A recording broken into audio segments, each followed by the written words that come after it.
Hi there, Slow Down Society. Let's talk podcasting. Have you ever wanted to start a podcast of your very own? I wanted to alert you that Riverside.fm is the leading podcast and video creation platform. It's just as easy to use as Zoom. And trust me, I am not techie. I think we all know that. But this is super easy to use, and they even have a mobile app. Also, a super crazy cool feature about Riverside.fm is that after you record, you can easily grab clips and sound bites to share across your social media channels. If you're ready to plunge into the fun and exciting world of podcasting, you really can't go wrong with Riverside.fm. Use the promo code SHIPIT, that is SHIPIT, for an immediate 30% discount on your first 3 months. Okay, back to the episode. You are listening to the Slow Living Podcast, and I'm your host, Stephanie O'Day. What if I told you that you could truly have the life of your dreams, the life you've always wanted, one filled with abundance, joy, and a sense of purpose? It's absolutely possible, and I see it each and every day with my coaching clients. It all starts with learning how to slow down. You deserve to live the life you've always dreamt about. Let's get started.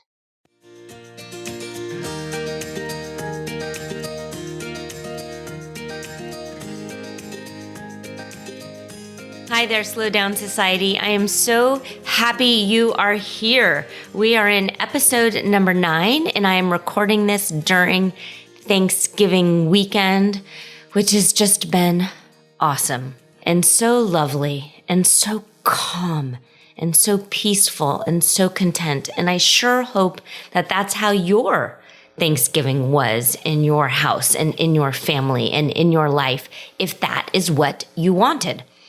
It's what I wanted, and we sort of set our intention early on, probably back at the beginning of October. I realized this was going to be pretty much the last Thanksgiving where all of my kids, so I've got 3 and I've got one in college, one is senior in high school, and then I've got a middle schooler. But it was going to be pretty much the last time that all of us would be in the house together and alone. And I just thought, let's figure this out. Let's find a way that we can still see all of the different pockets of family, but in a way that felt good and respectful to us and protecting our boundaries. And COVID is still swirling in our area. My youngest is not fully vaccinated. We've got a brand new newborn in the family, and not in my house, in my brother's house. But I just knew this is what I wanted. This is what Adam wanted. This is what the kids wanted. And so we were able to create that. And I think that is why I want to record this episode for you today, is figuring out the steps, getting what you want when you want it. Because pretty much that's what life is. And that's what humans want. We sort of always need to be working towards something. There's a book I read a few years ago, and I think I actually quote this book a few times in my 246 Eat intermittent fasting book. And I think about it pretty often, and it's kind of a cheeky quote. And the name of the book is called Younger Next Year: Live Strong, Fit, and Sexy Until You're 80 and Beyond. And the authors are 2 men, Chris Crowley and Henry Lodge, and one of them happens to be a doctor. The name of the book, Younger Next Year. I do recommend it, and I write about it in my intermittent fasting book. The quote is, "You're either growing or you're decaying." And it's kind of a heady quote. And if you're in a bad mood, it might kind of anger you and upset you. And for some, it might trigger you, and you're just not interested in being told something like that. It's not fun to think about that you're either growing or you're decaying. But it is sort of how I have tried to design my life, and I work with my coaching clients, and it's absolutely certainly how I structured Simple Shortcuts to Peace. And that's what I want to talk to you about today. I want to talk to you about creating and building and crafting the life that you want. And I really do wholeheartedly believe that we are able to live exactly how we want to live. And the sky's the limit. I strongly believe in the American dream and the pursuit of health and happiness and abundance and financial security. And if you want something, go for it and go after it. And I realize that for many people, it's quick to dismiss success in that it's pure luck, or that you were born at the right place at the right time, and you were born in the right family, and you were born in a suburban neighborhood, and there's children all over the world who are not as fortunate, and there's people who have had very bad things happen, and they didn't have a stable family, and they didn't have all of the things stacked in their favor. And I am not going to argue with you, because that is absolutely true, and I am not here to ignore any sort of privileges that I may have been born into or have at my disposal. So acknowledge that. But then also, I just kind of want you to shelve it, because if your first thought that floats to your mind is, well, yeah, sure, but you were born here. Or yeah, well, sure, but I live in a different country. Or yeah, well, sure, but my parents divorced at a young age. Yeah, well, sure, but I have fibromyalgia. All of those things are true. But I think you can find an example of someone somewhere who has had all of the icky things that you have or think you have or believe you have, and have found a way to succeed against the odds. And that is what I want you to focus on. Is don't have a pity party in your brain, and don't decide to be a martyr. I strongly believe, and this is what I teach my children, and this is what I teach my coaching clients. If you want something, find a way to make it happen, and don't give up. Just keep going for it. So I want to share a few different resources that I have found helpful along the way and have helped me to create the Simple Shortcuts to Peace program. And what I have found has been helpful to the women that I work with, and what influences my writing and my day-to-day decisioning. Let's see. So we're in episode 9 right now. So I've been talking into a microphone for, not a very long time, but long enough in that I believe I did share with you in one of the earlier episodes that I've always been kind of drawn towards personal development and books and resources and audio programs and seminars and workshops. I like all of those things. And the very first personal development book that I ever read was Rich Dad, Poor Dad, which many people don't even consider a personal development book, and more of a finance book and a personal accounting book. I look at it as a mindset and training your brain to think in a problem-solving way rather than this is the way it is. This is the way it's always going to be. Whatever. There's nothing I can do about it. Woe is me. Let's eat more pie and watch more TV, which is very kind of flippant, but I do have that sort of questioning of when I am thinking things through or a decision is coming my way. I think, okay, so in Rich Dad, Poor Dad, is this what a rich mindset, a prosperous mindset, or a poor mindset? Another book that was very instrumental to me in the early stages of my marriage and my life, and when we were trying to craft the type of life that we wanted to live. And I say we because my husband Adam and I, we've been together since high school and married for 22 and a half years. So he is very analytical and has an engineer mind and likes numbers and spreadsheets and linear things. And I am very abstract and bouncy. And my ideas sort of are a super ball all over the place. I am certain that I have some form of ADD in that I get bored rather easily. And so the fact that I Adam and I have this long, successful marriage I show is just sort of an interesting aspect that we have continued to grow together and try new things and do new things and travel and have adventures. And I haven't gotten bored, and he has still been able to be stable and linear and all of that. Okay. So Steph, where were you going here? What I wanted was the other really instrumental book that I started reading. Actually, it was an audio that I checked out from the library, and it was on cassette tape.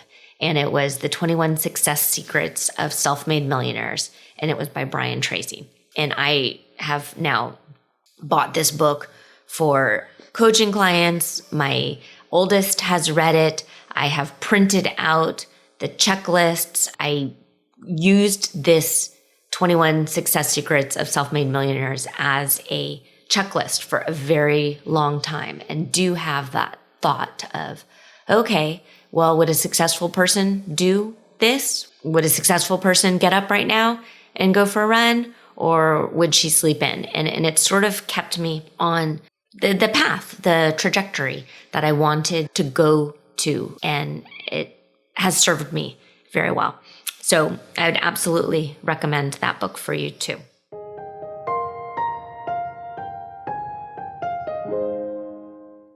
When it comes right down to it, we all just want to climb into bed each night, feeling calm, content, and at peace. We want to know that we were able to keep all the balls in the air and were productive without neglecting our own needs and wants. I know, I get it. That is why I recorded a free masterclass on the 10 things happy, successful people do each and every day, and I'd love for you to join us. Learn simple and practical tips to reclaim the sanity and joy in your home and family at stephanieodea.com/masterclass.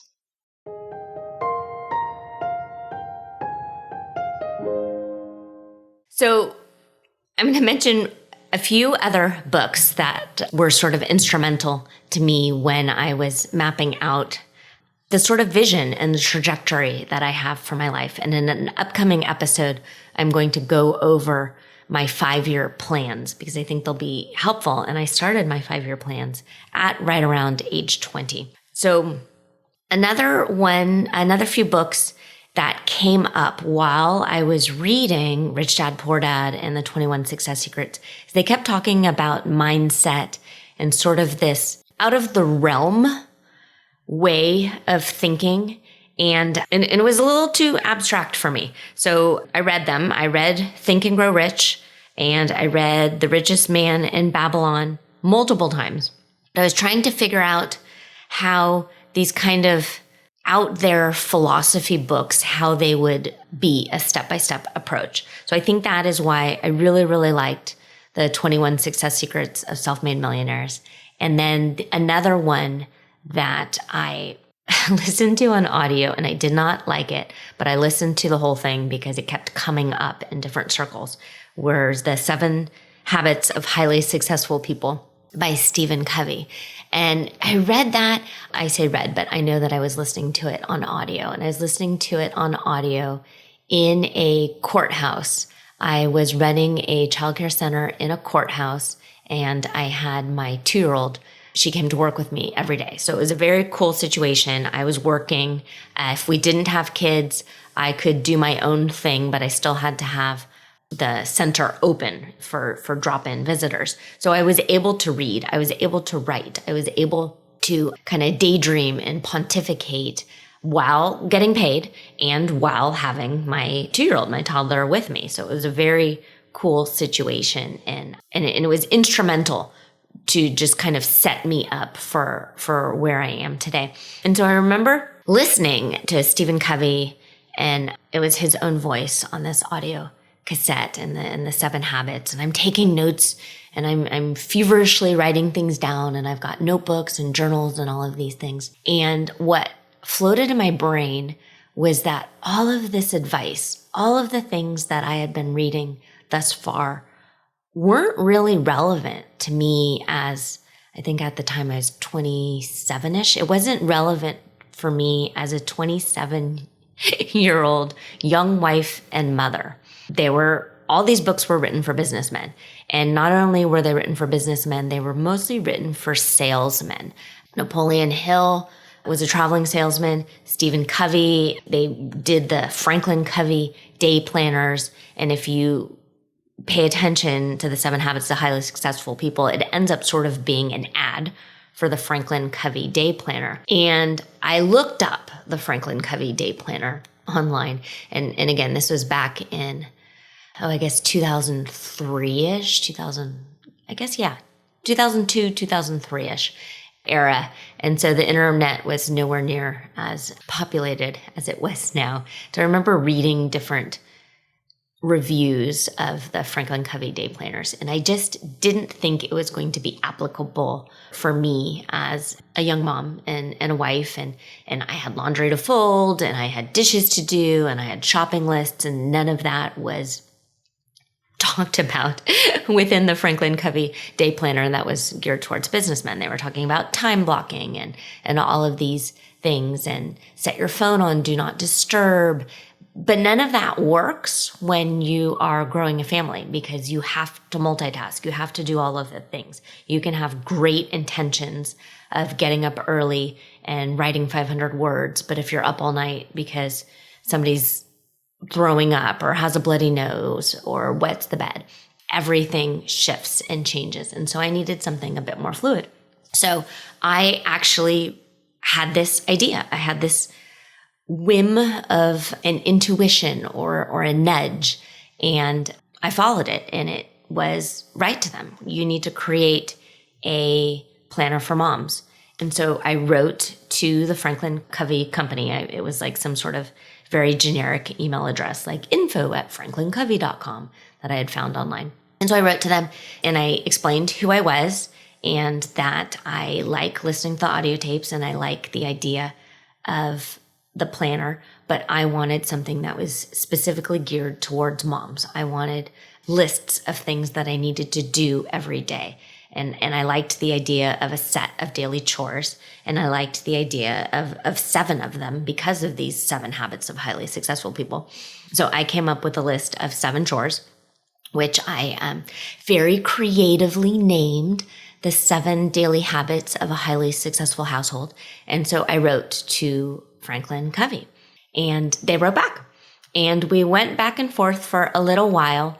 And then I told them that I wanted a job with their company and that I would create these planners and we could license them and it would be awesome blossom.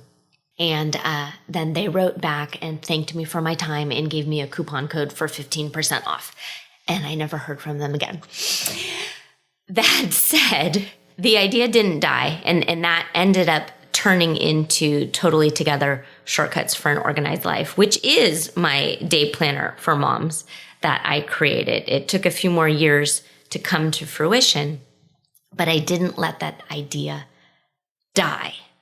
So how does this all come back with the mindset and the sort of out there waiting for signs from the universe and following your gut and your intuition that gets talked about in Richest Man in Babylon and Think and Grow Rich, and along with the step-by-step approaches of the 21 Success Secrets of Self-Made Millionaires and the 7 Habits that I just talked about. That has always been my secret sauce. It's always been where I have melded the two.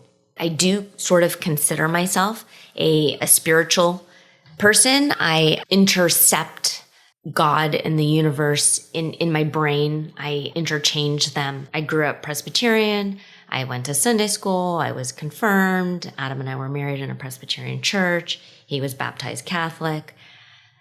We live in the San Francisco area.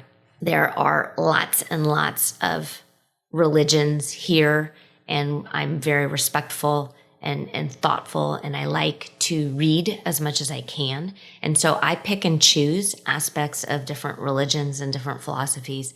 And if they fit my life, I use them. If they don't, I don't. And I'm not saying this to be offensive to anyone in any way. I think you can believe absolutely what you want to believe.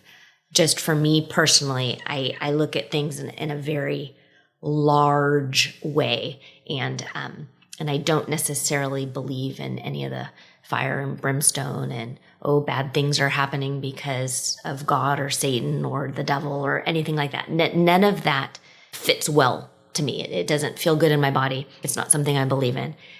If that works for you, go for it. If anything, I am all for doing what feels right to you. And I've always taught and mentored that you need to follow the pull and not the push. If you're guided towards something, follow it. If you feel pushed or shoved into something and it doesn't feel right, it doesn't feel right, and don't do it. So, because I am a bit woo, and I think in a future episode I'm gonna record some of my thoughts on my wooedness. Is that a word? But for today, just know that when I talk, I sort of interchange God and the universe at the same time. So how does this all tie into getting what you want when you want it? So when I first started reading these success books, they were all about finances and monetary success. And while I thought that was great, it wasn't the only thing I was interested in. I was interested in having a healthy life. I want to live for a very long time. I want a strong, healthy relationship with all of the people that are important in my life, my husband, my children, my parents, my brother, our friends, our neighbors. I want all of the interactions to feel good. I want to have a really good control of my time management. I want to know what I'm doing, what the most important things are in my day, and find a way to tackle those while still working towards a larger goal, a larger vision that I have in life. I like things clean. I don't like messes. I feel calmer and more at peace when our house isn't cluttered. I've got clean lines, clean surfaces. Maybe that is a tiny bit of the ADD in that I can actually feel sometimes that clutter and the dust and the dog hair now with Sheldon is talking to me, and I don't feel tranquil unless those type of things are taken care of. And so all of these aspects working together is how Simple Shortcuts to Peace came about. Yes, finances are uber important. Yes, building a business, being an entrepreneur, those are pieces and parts of my identity, but that is not the overall vision. And I've been working for myself long enough that I have seen some very, very successful people that I looked up to go bankrupt, or I've seen their marriages crumble, or I've seen kind of some icky stuff happen in their lives because they were going too fast and moving too quickly, and they weren't taking the time to just kind of breathe deeply and stop and slow down and listen to the nudges from God and the nudges from the universe. And instead they had blinders on and they were going full throttle ahead in one direction and one direction only. And were perfectly okay shoving people down along the road or using people or stepping on them or backstabbing. And that is not something that I've ever been interested in any way. I've said it before. I'm going to say it again. If we are lucky, life is long, and there's plenty of time to get it all done. Just go slow, pay attention, do what feels right, and you will continue to move ahead in a very thoughtful, peaceful, and methodical way. And that is my hope for you, and that's what I teach to my coaching clients, my one-on-one clients, and in the Simple Shortcuts to Peace. If you're interested, I would love to answer any questions. You can email me at any time. But I really think that when it comes to personal development, you can't just focus on any one thing. It all needs to work together in a cohesive way.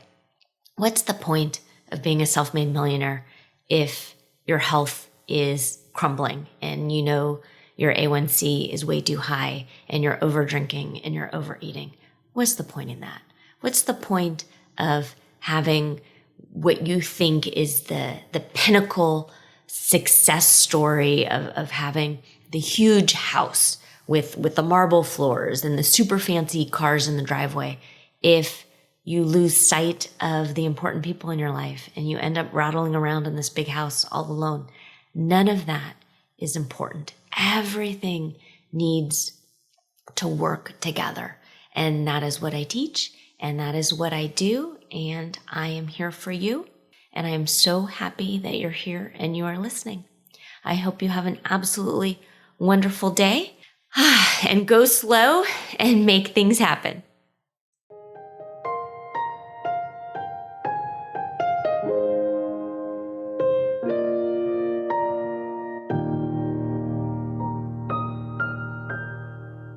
Do you have a slow living story to share?